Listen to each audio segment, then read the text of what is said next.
Olha só, no Brasil, cerca de 8.000 ações judiciais envolvem o atraso de entregas de imóveis do Minha Casa Minha Vida. Mas essa situação pode mudar porque o Superior Tribunal de Justiça decidiu, entre outras questões, que o construtor deve pagar o aluguel de uma moradia ao mutuário até que a entrega do seu imóvel seja feita. Para falar mais sobre esse assunto, a gente está recebendo aqui no Cidade Alerta Alagoas o consultor jurídico da Associação Brasileira dos Mutuários da Habitação, Antony Lima. Boa noite, Antony, tudo bem? Prazer recebê-lo aqui no Cidade Alerta Alagoas. Boa noite, Edson. Boa noite a todos. A satisfação estar aqui ao seu lado para discutir um tema tão importante como esse, né? Pois é, muita gente tem dúvidas, né? E acaba fazendo essa contratação, comprando um imóvel, por exemplo, em especial aí do Minha Casa Minha Vida, que tem uma série de regras, tem muitos descontos, facilidades também, pessoas que normalmente, antigamente, não tinham esse acesso, né? E não sabem como se comportar quando há esse tipo de atraso, né, Antony? E isso se tornou comum com a questão da crise econômica pela qual o país passou. Então, várias construtoras começaram a atrasar os seus empreendimentos e o que demandou muitas ações judiciais. Então, essa decisão do Superior Tribunal de Justiça, pautada nos programas da Minha Casa Minha Vida, vem nortear de uma vez por todas as demais decisões ou as futuras decisões a serem tomadas pelos tribunais de todo o país, uma vez que ela vai servir de norte para o juiz ou até mesmo o tribunal se basear nessa decisão. E essa decisão veio de forma muito importante e muito boa para aquele mutuário, Edson. Por quê? Porque ele adquiriu um imóvel, ele vinha pagando as suas prestações, durante o prazo de construção ele vinha pagando os juros de obra, o famoso juros de obra que tanto incomoda aquele mutuário, porque ele não vê diminuir a sua prestação, o seu saldo devedor, melhor dizendo, e quando há o atraso ele ficava sem um norte. Então, hoje, o Superior Tribunal de Justiça, ele definiu o pagamento de um aluguel para quando houver o atraso da construção, e isso engloba aquele prazo dos 180 dias. Lembra que a construtora sempre ficava debatendo, o prazo de 80 dias, ela incorpora ao contrato ou ela é um prazo de exceção? Hoje em dia, o STJ também já definiu que este prazo ele incorpora no prazo de construção. Então, por exemplo, hoje também o STJ já definiu que um contrato ele tem que estar expresso o tempo de construção de obra. Por exemplo, 36 meses, 40 meses, 50 meses, ele tem que estar definido. Incluindo o tempo de obra, então. Incluindo o tempo de obra e mais os 180 dias. Então, vamos dizer que o prazo de construção ele esteja classificado como 36 meses, ele vai os 36 meses mais os 180 dias. Se ultrapassar este prazo, o STJ já disse que vai caber uma indenização. Então, por exemplo, aquela construtora, ou melhor dizendo, se o contrato foi firmado diretamente com a Caixa Econômica Federal passa a ser a responsável por ela ser gestora do programa, então ela vai ter que pagar um aluguel para o mutuário. Isso já teve decisões já pautadas e agora mesmo o STJ firmou isso, esse entendimento. Os juros de obra, no caso de atraso, ele não pode sofrer correção, ou seja, vai ter que ficar parado a questão da cobrança dos juros de obra, da taxa obra.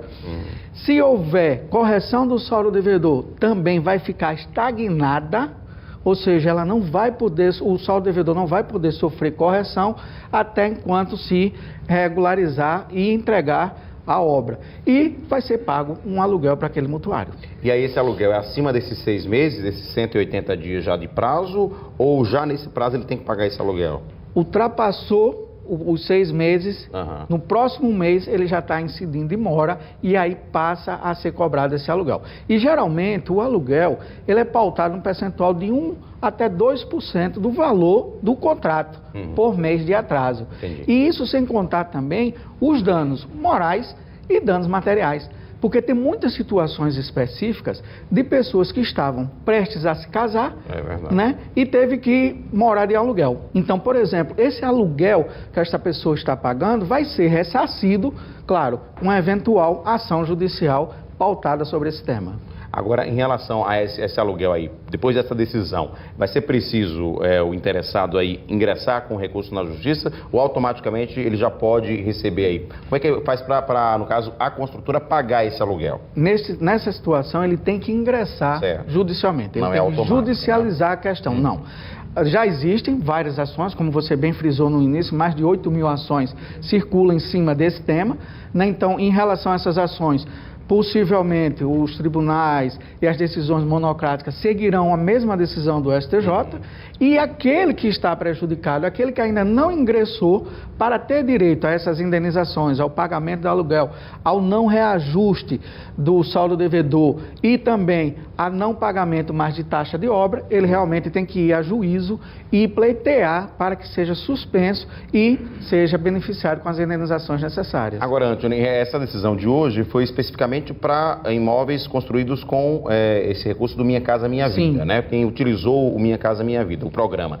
Outros casos, como é que acontece? Normalmente uma pessoa até não pode ter utilizado aí o Minha Casa Minha Vida, mas tem esse problema de atraso. A partir também dos 180 dias, no caso de 6 meses, ele também pode recorrer na justiça para que seja pago esse aluguel? Porque tem construções que atrasam anos, né? Sim, não tenha dúvida. E pode. Essa questão, o STJ, ele dirimiu porque foi uma questão específica, porque criava aquela dúvida de dizer, olha, o Minha Casa Minha Vida... É diferente. É diferente. Entendi. Por ser um programa ligado ao governo federal, por ter toda a questão do subsídio governamental, ele insere... De empurrar o problema para o governo. Mas não, o STJ acolheu e disse, não, ele também faz parte. Ele tem que ser indenizado, vamos assim dizer. E as pessoas que compraram diretamente com a construtora, né, como o caso que você colocou aqui, ele tem esse direito. Esse direito já vem sendo alcançado no âmbito do Poder Judiciário. Então a gente vê diariamente construtoras sendo condenadas por força de um atraso. Então ela é condenada geralmente ao pagamento do aluguel, né, a um pagamento de danos morais, né, a indenização pelo atraso, a indenização material. Por exemplo, tem casos, Edson, que a pessoa fez móveis planejados, tirou todas as medidas, fez móveis planejados. E esse móvel está num galpão alugado, né, e a pessoa tendo despesa, repente, né? E se estragando. Então, essa pessoa tem sim um direito a uma indenização, porque se presume aquele prejuízo daquela situação. Doutor Antônio, muito obrigado pela sua participação aqui, sempre bom esclarecer. Quem estiver nessa situação, o ideal é procurar exatamente um advogado, né? Vocês têm até uma entidade aqui, né? Sim. A Associação dos Mutuários está aí, e o nosso conselho é isso, procura um advogado de sua confiança, né? Especializado para que promova as ações corretamente e você saia desse prejuízo, garanta esse direito. Muito obrigado, bom fim de semana. Eu que agradeço, um abraço, até logo, tudo de bom. Obrigado.